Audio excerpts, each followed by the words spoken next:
રાજકોટના TRP game zone અગ્નિકાંડને આજે 1 વર્ષ પૂર્ણ થયું. હૈયો હચમચાવી દેતા આ અગ્નિકાંડમાં 27 લોકોએ જીવ ગુમાવ્યા હતા. અગ્નિકાંડમાં જીવ ગુમાવનારાની પ્રથમ વાર્ષિક પુણ્યતિથિએ રાજકોટમાં કોંગ્રેસે હવનનું આયોજન કર્યું, જેમાં પીડિત પરિવારો જોડાયા હતા. મૃતકોની આત્માને શાંતિ આપવા માટે યોજાયેલા આ હવન દરમિયાન પરિવારજનો ભાવુક થઈ ગયા હતા.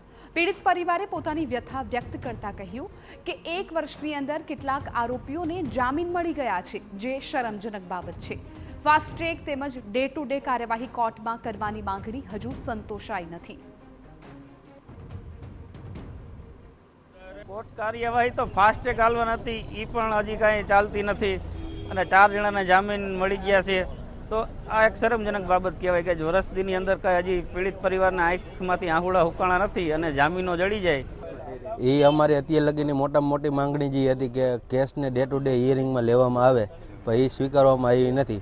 જો આ વસ્તુ સરકાર કે આ વસ્તુ ન કરી શકતી હોય તો આરોપીને બધાને અમને સોંપી દેવામાં આવે, અમે કરી લેશું જે કરવું હોય.